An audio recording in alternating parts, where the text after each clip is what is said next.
Well, okay, we had a couple week absence, had a bunch of stuff going on, wasn't able to put out any videos, whatever. Today, as you can see on my snowmobile, I'm headed up to the northwest angle. I was up here a couple of weeks ago and was hopefully going to shoot a fishing video. Got up here and found out that my water was froze in my cabin and my floor heat went out. So been kind of trying to work on that a little bit. Luckily the cold temps are kind of starting to let go a little bit. It's pretty nice today, like 20 degrees, but I'm about halfway here. Decided to stop and take a little break in the woods here. So I brought along some minimal food and stuff to make it for a couple days. Gonna try to get my water going and gonna try catch some walleyes if I can get out probably tomorrow afternoon. So I'm gonna jump back on here, get suited up and take off.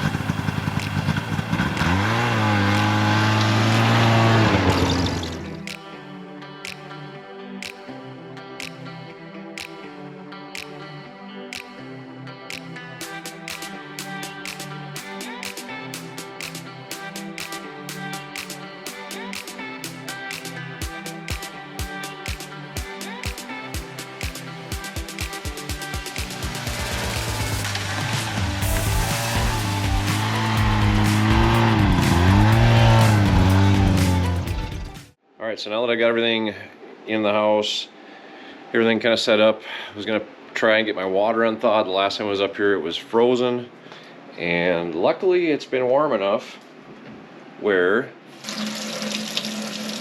I turned it on and I got water. For some reason my hot water heater is not working. I think the elements might be burnt out. A lot of things happen when you have a place and you can't get to it all the time very easily. The last couple of years you know, like I've said on other videos, I've not been up here as much as I would like to, only a couple times a year, so it's been a little rough being a property owner up here. But anyway, I'm not going to go out fishing today. I bought a extension for my light flight auger that I thought would work, and it is not going to. The holes don't line up and the bolts don't line up, so I'm going to just kind of get stuff situated for tonight, and tomorrow I'm going to go out and try. I don't know if I'm going to be able to make it through with just the light flight. If I shovel down some snow just to get to the ice, maybe I will. So, but I got a lot of shoveling to get my otter house out of my shed. Got a ton of snow up here, so we'll get to that in the morning.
Wasn't as atrociously difficult as I suspected that it would be, but now I pulled it onto the road and unhooked it, and because it's not gonna be fun to pull it around here in this deep snow until I get a little bit of a trail going, which I got now. But so my next thing is I'm gonna have enough auger to get through the ice. I guess I'm gonna hook up and go check it out. This weather that we're having today, this is what winter should be like all the time. Well, not all the time, but it would be nice. Little to no wind. And fairly warm. It's probably 20 some degrees. It's pretty nice. I'll make sure I got my handle on my drill this time, because it's going to take some torque to get down there.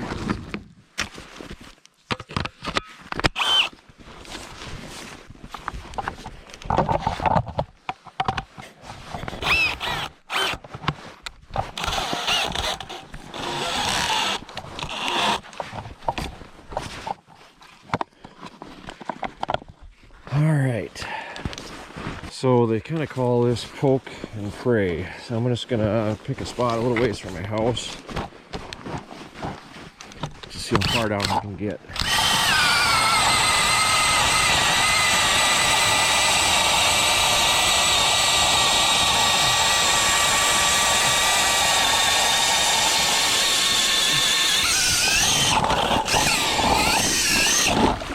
Oh, okay, we made it.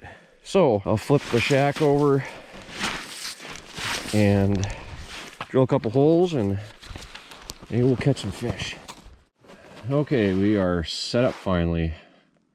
So I'm in a really shallow water spot. This is sometimes can be a very good afternoon, good evening spot. I've only fished it once this year and caught a few here, but that's been back in December, so that's been quite a while.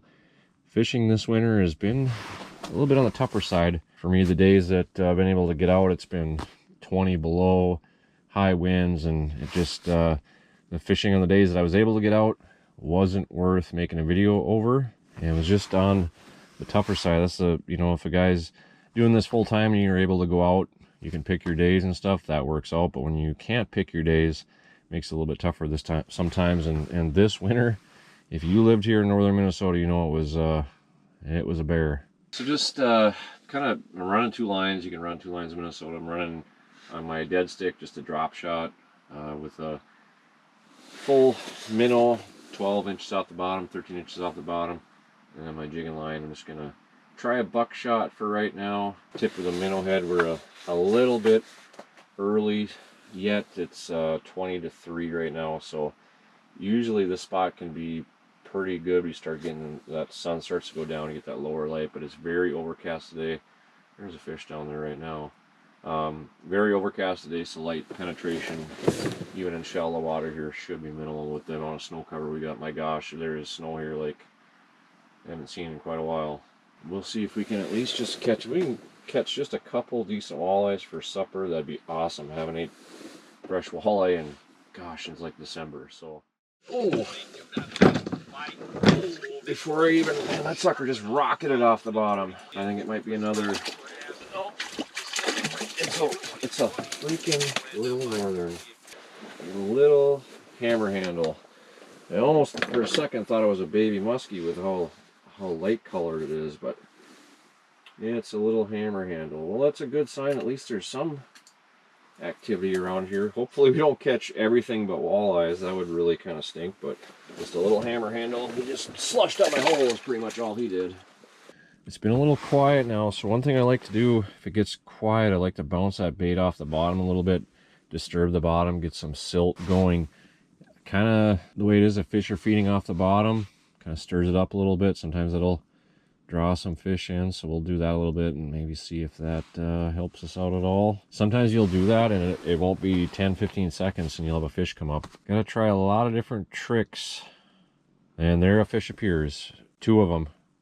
Is he gonna come up or is he gonna stay there? Oh, here he comes. Here he comes. Come on. Yeah, there he is. This actually feels like a walleye. Actually, it feels like a pretty decent one too. I'm in such shallow water, he's at the hole right before he's charged up. Oh yeah, that's a walleye. Oh, he's coming up upside down. Come here, slippery. Oh, he's off.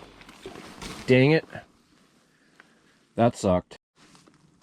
So a perfect eater-sized walleye. Big mistake. Brought him up a little too fast. I don't know how he came in tail first, but it would have been a nice walleye for the pan. Hopefully you can dial in on a just a couple here. All I need is just 2 17 inches for dinner. It would be perfect. Just hopefully I can just get a couple walleyes through the ice. That's all I need.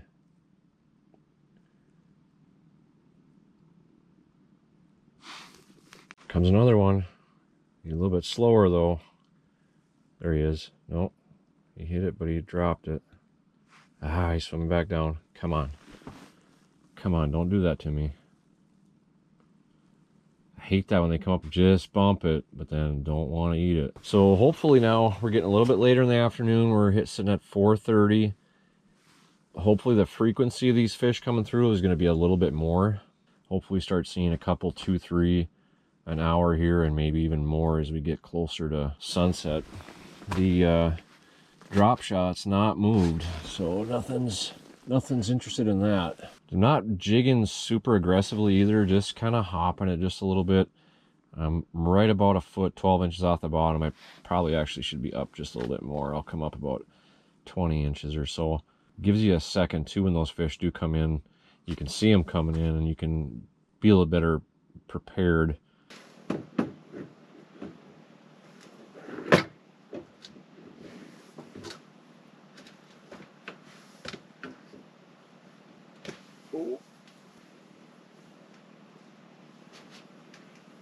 He just kind of looks like he's eyeing it, but I don't think he's gonna commit. Oh, he's going back down. Sometimes if you get him to go down and then come back up again, you'll get them. And sometimes they just want to be finicky and they don't want to do anything. He just looks like he's just heading back down on the bottom. If I can get him to come up again, you always want to stay above that fish. You never, like, my problem there is I went below them. But you never want to, unless they're just ultra aggressive, you don't want to go below them. Big mark, big mark. He's on. Oh, excellent. Drag's a little bit loose. That fish come out of nowhere. Oh boy, he's in the transducer now. I don't want to have a mishap like I had last time. There he comes up, face first. Oh, nice walleye. Perfect eating fish. Perfect eater. Smashed that buckshot. Man, did he smash that buckshot.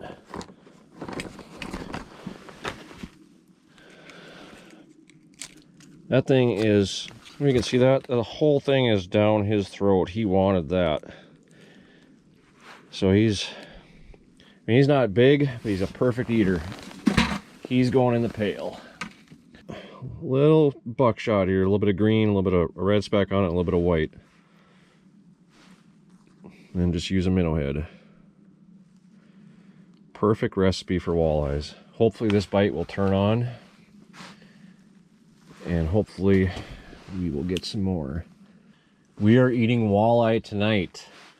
Hopefully at least one more like that. Otherwise it's going to be a slim fast diet. But I got a hit on the drop shot. It's going down. Oh, and it came up too slow on the draw there. Doggone, he let go. Well, he didn't take the bait, so I'll get it back down there. But I was starting to bend over, and I wanted to get my other line out of the way just in case it was a little bit bigger fish.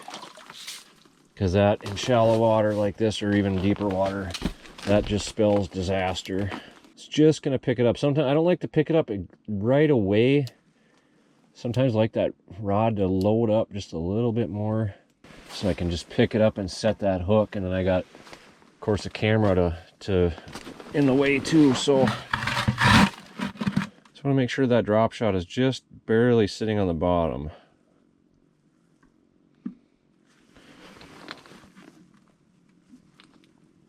And I think it is there.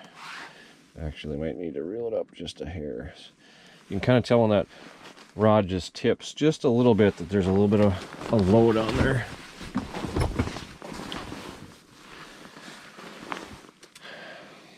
Next time I won't wait, I'll just get on it right away.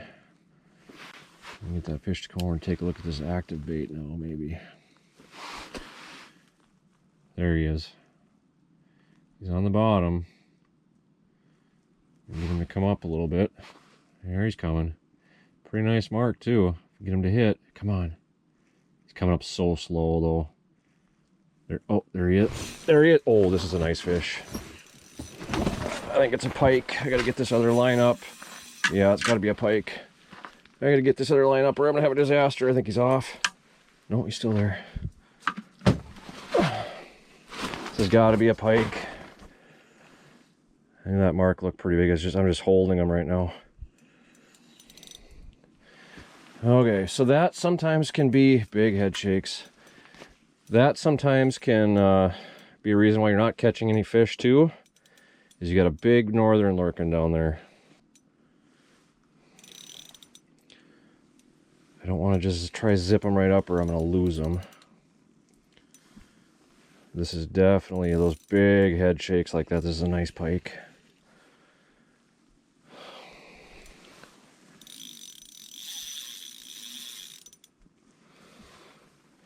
Just tire them out just a little bit.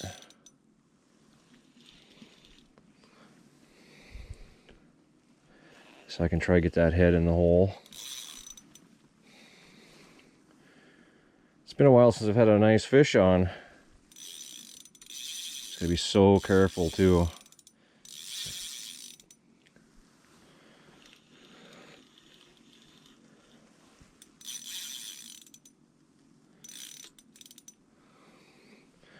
Just gotta play him a little bit, because if I get him up here and knock him off the bottom of the hole, here he's coming now. If I can get that head in, this is an 8-inch hole too, so if I can get that head in, it'd be incredible. If this was a walleye, it'd be probably a world record, but I don't think that's going to be the case. I've caught a lot of big fish here. I've not landed very many big fish right here. It's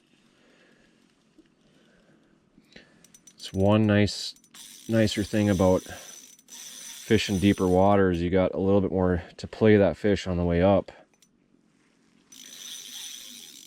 Yeah, this is gonna be a nice one. I don't have a tape with me, so oh, he's coming. He's not real big. Oh, head almost in the hole. Head's in the hole. Head's in the hole. No, he's gonna be a little bit smaller than 30, mid-30s maybe. Just make sure I don't get a hook in my hand. There he is. So, no, he's not quite as big as I thought. Hooked right on the top of the mouth. It's maybe high 20s maybe. Boy, he fought a little bit bigger than he was. But that will still chase walleyes off. So, yeah, look at that belly. I mean, he's not, you know, like big monster pike or anything, but that belly is full. He's been eating. So hopefully he'll find somewhere else to go. Alright, that was still fun. I just don't want to be catching pike like that in the witching hour for walleyes. Because that fish will chase eater-sized walleyes away, for sure. It was still cool. Well, we were getting into that, not quite prime time, but it's the beginning of it. The only problem with catching pike like that, it's a lot of commotion when they're running and fighting. That can sometimes run your eater fish off. And also, when I let that pike go, a lot of times I've seen it when I'm spearing. If I throw a daredevil down and, you know, if there's a small pike around or whatever, and you catch them, sometimes when you let them go, they'll run right down to the bottom and they'll just lay there. They're all stressed out. So that sometimes can keep your smaller fish away too. So, I mean, I don't know that's the case. I don't have a camera down there. I obviously can't see, but just past experiences, that sometimes can happen when you catch those little bit bigger northerns. They'll sometimes go right down to the bottom and just lay there. All right, so it's getting to be a little after 6 now. Sun's starting to get low. There's still a little bit of light left. Things could turn around here a little bit. After catching that pike, it's been pretty slow. I've seen 2 fish, and that's been it. They've come up, looked, but not touched. So I think I'm gonna give it about 10 more minutes, and I'm gonna start packing up. So the next time you see me, if I'm filleting fish or cutting potatoes, I didn't catch any more.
Well, I'm gonna enjoy the one walleye that I put in the pail and my potatoes. The one walleye is gonna be enough for me. Gotta do my dishes, clean this place up a little bit. Gotta head back out in the morning, 60 miles, just to get back to my truck, and then another hour and a half to get home and back to work. Hope you enjoyed this one. Hope you can get out and enjoy God's great outdoors. We'll see you on the next one.